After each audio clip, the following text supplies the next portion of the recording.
قادر بھی تو ہے، زہر کھانے پہ تجھے زندگی بھی دے سکتا ہے، لیکن تو نے اسے قادر جان کر کبھی زہر نہیں کھایا اور تو اسے کریم جان کر گناہ کرتا ہے۔ اس کا مطلب شیطان نے تیری فکر کو اغوا کر لیا، شیطان نے تیری فکر کو معاذ اللہ الیاذ باللہ تیری فکر اور تیرے دماغ پر وہ چھا گیا۔ اللہ کو کریم جان کر گناہ مت کرو، اللہ کی پکڑ بھی تو دیکھو وہ کتنا غیرت والا ہے۔ دیکھیے مجھے ایک بات یاد آ گئی ہے، صرف وہ بات عرض کر کے حدیث پڑھ کر آگے بڑھتا ہوں سرکار غریب نواز کے ملفوظات کی طرف، اور بہت دیر تک آپ کو امتحان میں نہیں رکھوں گا، صرف اپنے جوانوں کی توجہ چاہتا ہوں۔ میرے قوم کے جوانوں سوچو آج ہم کیسے گناہ کر رہے ہیں۔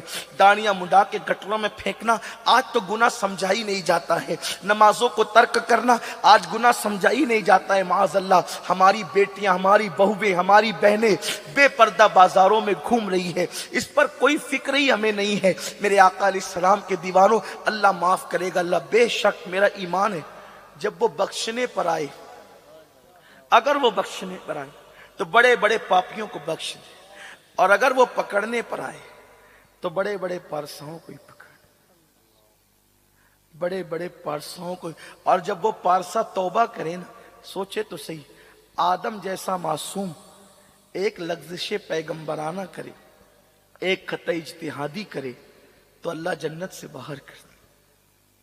آدم علیہ السلام 200 سال تک روتے رہے، کیا ہم یہ بھول گئے؟ ہے کوئی آدم جیسا؟ حضرت داؤد علیہ السلام سے ایک لغزش پیغمبرانہ ہوتی ہے، اتنا روئے کہ جہاں آنسو گر رہے تھے وہاں ہری گھاس پیدا ہو گئی۔ ایک دن داؤد نے کہا اللہ دیکھ تو صحیح، میں اتنا رویا کہ یہاں گھاس اگ گئی۔ ارشاد ہوا تجھے رونا یاد آتا ہے، تجھے اپنی خطا اجتہادی خیال نہیں؟ اب وہ سوچے تو صحیح، وہ بہت غیرت والا ہے، اس کی غیرت سے بچو، اس کی غیرت سے ڈرو۔ ہاں اللہ اکبر، وہ کیسا غیرت والا ہے۔ اگر وہ پکڑ کرنے پر آئے، اچھا خاص بات یہ ہے جس سے پیار کرتا ہے اس کی پکڑ جلدی کرتا ہے، جس سے پیار کرتا ہے اس کی پکڑ جلدی کرتا ہے، یہ اس کی خاص بات ہے۔ دیکھیے ایک حدیث پاک میں آپ کے سامنے مفہوم کے ساتھ پیش کروں، اس کی شرح کے ساتھ۔ ایک صحابی، ان کا نام سعد، حضرت سعد رضی اللہ تعالیٰ عنہ کا وصال حضور علیہ السلام کی ظاہری حیات میں ہوتا ہے، دل کے کانوں سے سننا۔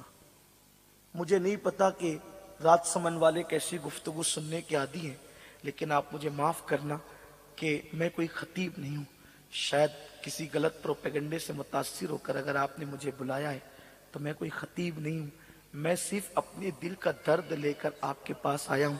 اللہ کرے آپ اس کو سن لیں اور آپ اس کو سمجھنے کی کوشش کریں، اس لیے کہ جس قوم کا سب کچھ لٹ چکا ہو اب اس قوم سے خطابت کیا کرے؟ ہمارے پاس بچہ ہی کیا ہے؟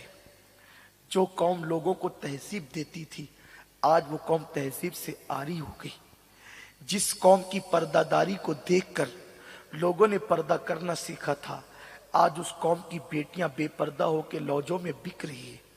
اگر یہ جملہ آپ پر گراں گزرتا ہے تو مجھے معاف کرنا، دنیا کی سروے رپورٹ ہے کہ سب سے زیادہ اگر کسی قوم کی بیٹیاں لوجوں میں بک رہی ہے تو وہ مسلمانوں کی بیٹیاں ہیں۔ اور یہ بھی سروے رپورٹ ہے، اس پہ بھی مجھے معاف کر دینا کہ دنیا میں سب سے زیادہ گندی فلمیں اگر کوئی قوم دیکھتی ہے تو وہ کلمہ پڑھنے والی قوم۔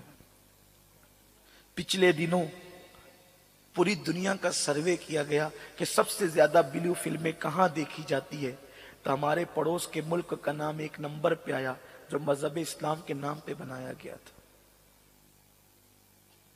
حیرت کی بات ہے، جس کی نگاہوں کی حیا دیکھ کر لوگ مسلمان ہو جاتے تھے آج وہ قوم اپنی نگاہوں کو آوارہ کر چکی۔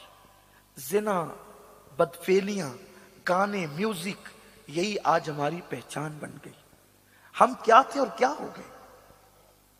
اللہ کے رسول علیہ السلام کی ظاہری حیات میں ایک صحابی کا انتقال ہوتا ہے، ان کا نام ہے سعد۔ حضرت سعد وہ خوش نصیب صحابی ہیں جو مدینہ منورہ کے سرداروں میں گنے جاتے تھے، اور اللہ کے رسول صلی اللہ علیہ وسلم کی مدد کرنے میں انہوں نے کوئی جو ہے وہ کسر باقی نہیں رکھی تھی، حضور نے ان کی قربانیوں کو سامنے رکھتے ہوئے ان کو سید الانصار کا لقب عطا کیا تھا۔